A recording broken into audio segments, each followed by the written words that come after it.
Papa Abdoulaye, rebonsoir. Bonsoir Khalifa Diakhaté. Dernier galop d'entraînement des Lions de la Teranga à Luanda. Alors pour les détails, tout de suite direction Luanda avec Mame Fatou Ndoye. Mame Fatou, bonsoir. Bonsoir Papa Abdoulaye. Alors vous avez assisté à la dernière séance des Lions avant ce match important. Dites-nous tout, racontez-nous comment cela s'est passé.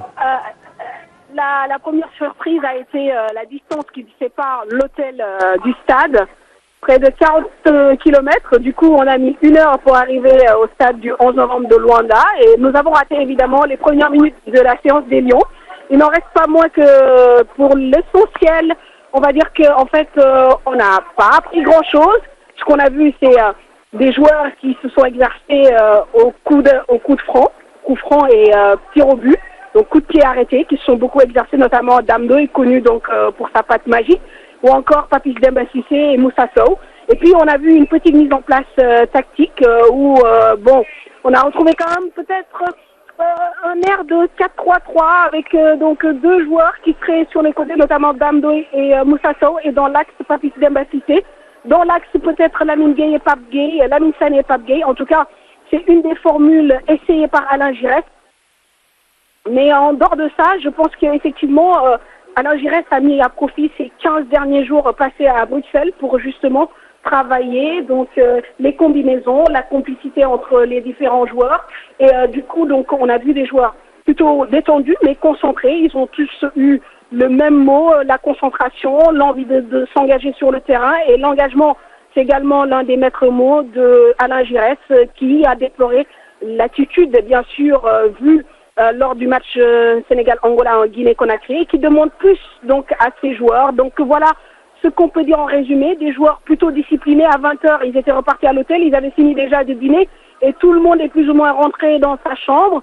Et il faut dire que demain, il faut s'attendre à une ambiance assez explosive au stade du 11 novembre, puisqu'ici les Angolais sont gonflés à bloc, confiants, considérant que leur équipe a donc une carte à faire valoir par rapport à ce match.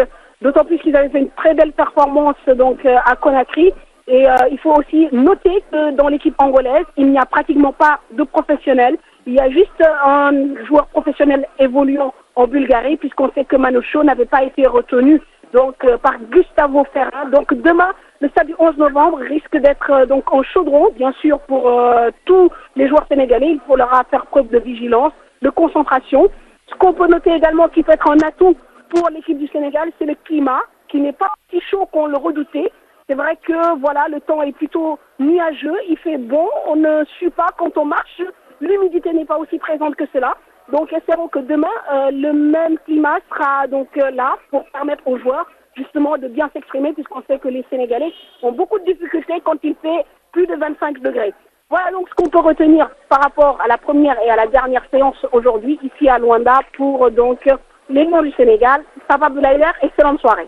Merci Mame Fatou Ndoye. Le temps est clément donc, et pour être complet de ce côté également, 1 heure de décalage. Khalifa Diakhaté, le match est prévu à 15h heure de Dakar. Il sera 16h à Luanda, dès 14h30 donc. Suivez sur la TFM les commentaires dans le match et à 15h en direct la rencontre Angola-Sénégal avec nos consultants donc. Mame Fatou Ndoye qui a également discuté avec Alain Giresse, le sélectionneur national, juste après la séance. Reconnaissance du terrain avec les derniers réglages. Voilà, il fallait se remettre sur le terrain, les mettre dans le cadre de la rencontre de demain. Ben, il y a 2 discours. Il y a le discours technique et le discours psychologique, mental. Ben, sur le plan mental, c'est des matchs où on ne peut pas le faire dans demi-mesure. Il faut être entier total avec la détermination et l'agressivité nécessaire pour ce genre de rencontre. Vous aviez dit la dernière fois que souvent les joueurs avaient plus ou moins manqué d'engagement. Vous allez insister sur cela? Évidemment. Bien sûr, c'est la détermination première. Il faut que notre niveau d'engagement et de détermination soit un peu plus élevé que cela a été à Conakry. Pour son adjoint Boubacar Gadiaga, les clignotants sont au vert dans la tanière. De Bruxelles à Luanda, aucun cas de blessure n'est noté. Chacun est dans le meilleur de sa forme. Le staff a insisté sur le même niveau physique pour toute la tanière, car dans le groupe, il y a des joueurs qui étaient en vacances depuis très longtemps. Et on a travaillé sur un travail collectif, des balles arrêtées, des balles en profondeur, car on avait du temps pour travailler sur tous ces aspects. Le reste revient aux acteurs. Le 12e Gaïndé s'organise également en Angola. L'un des responsables, Adama Diallo. Depuis presque un mois, nous sommes liggéey ci loolu. Donc, nous sommes concentrés sur la préparation du match Angola-Sénégal. On l'a dit à Alain Giresse et à son adjoint. Notre vol le plus cher, c'est une victoire sur les Angolais. Le consul nous a donné 150 billets et d'autres tickets offerts par l'association des Sénégalais. Néanmoins, on m'appelle de partout pour des tickets d'entrée. Les Sénégalais seront au stade pour supporter les Lions. Pour supporter le maximum pour la bonne match de la cause sénégalaise.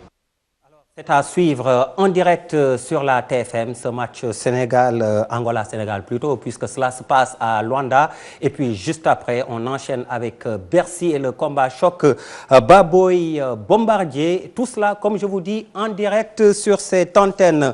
Le beach soccer, pour vous dire que le Sénégal à la Coupe du Monde va jouer dans la poule du Brésil avec l'Ukraine et l'Iran. Le tirage au sort a été effectué ce jour. Et puis la commune de Ngaparou qui se dote d'un plateau sportif multifonctionnel.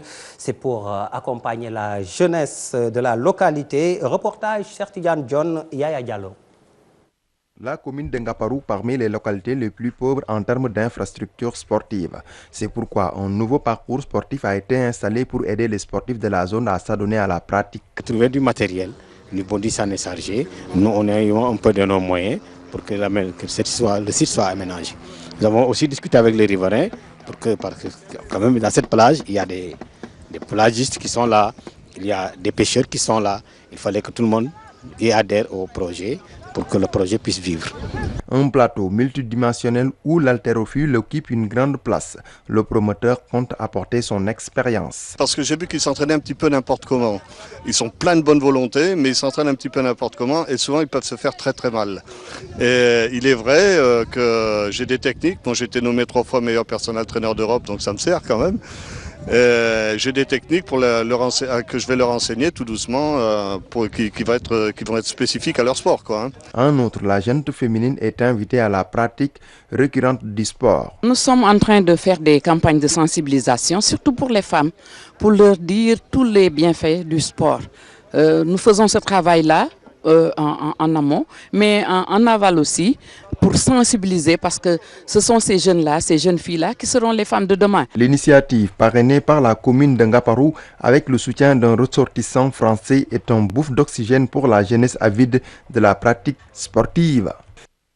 Voilà, Khalifa Diakhaté, c'était là l'essentiel pour les sports. Merci Pape Abdoulaye Der, et à demain donc à partir de 14h30, une antenne sportive pour parler de ce match des éliminatoires de la Coupe du Monde 2014, mais également de ce combat choc qui se passe à Bercy pour une première fois.